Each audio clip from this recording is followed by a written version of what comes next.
Ayatollah Ali খামেনির সাথে Vladimir পুতিনের সম্পর্ক বরাবরই মধুর। সেই সাথে ইরানের সঙ্গে রাশিয়ার আছে বড়সড় প্রতিরক্ষা চুক্তিও। তবে মার্কিন আগ্রাসনের বেলায় গত বছরের জুনে কেন যেন সরাসরি ইরানের পাশে দাঁড়ায়নি রাশিয়া। এবারও বড়সড় বিপদের মুখে খামেনি, কিন্তু পুতিনের জোরালো কোনো সাড়া নেই। তবে বহুদিন পর রাশিয়ার এক ধরনের প্রতিবাদী কণ্ঠস্বর শোনা গেল। ইরানের বিরুদ্ধে যুক্তরাষ্ট্রের সম্ভাব্য সামরিক হামলার হুমকির তীব্র সমালোচনা করে একে সম্পূর্ণ অগ্রহণযোগ্য বলেছে রাশিয়ার পররাষ্ট্র মন্ত্রণালয়। গত বছরের জুনে ইরানের 3টি পারমাণবিক স্থাপনায় মার্কিন বিমান হামলার রেশ না কাটতেই নতুন করে এই উত্তেজনা ছড়িয়ে পড়েছে।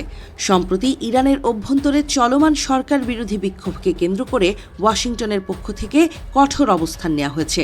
এই হুমকির কড়া প্রতিক্রিয়া জানিয়েছে মস্কো।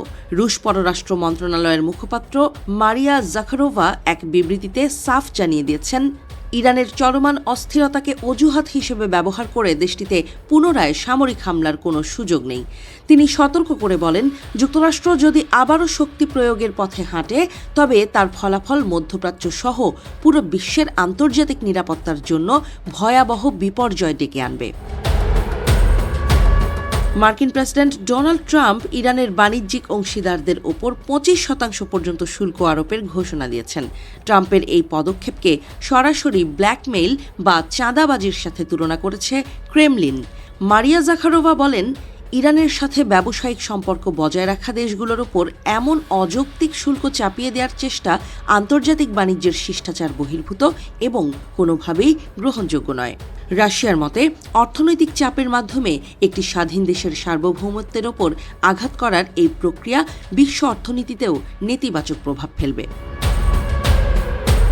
ইরানের অভ্যন্তরীণ পরিস্থিতি নিয়ে রাশিয়ার এই মুখপাত্র দাবি করেন, দেশটিতে বর্তমানে যে বিক্ষোভ চলছে তা স্বাভাবিক কোনো স্বতঃস্ফূর্ত আন্দোলন নয়, বরং এটি কৃত্রিমভাবে উস্কে দেওয়া হয়েছে। তবে রাশিয়ার পর্যবেক্ষণ অনুযায়ী ইরানের এই অস্থিরতা এখন ধীরে ধীরে প্রশমিত হয়ে আসছে।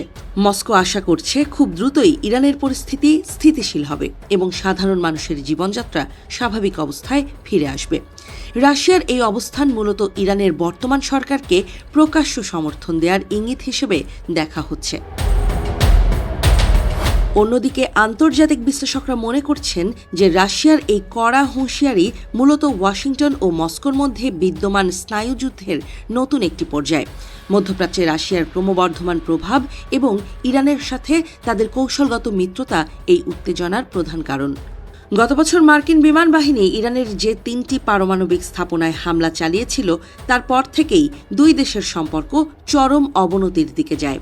সেই তিক্ত স্মৃতি উল্লেখ করে মস্কো এবার আগেভাগেই আন্তর্জাতিক সম্প্রদায়কে সতর্ক করে দিয়েছে।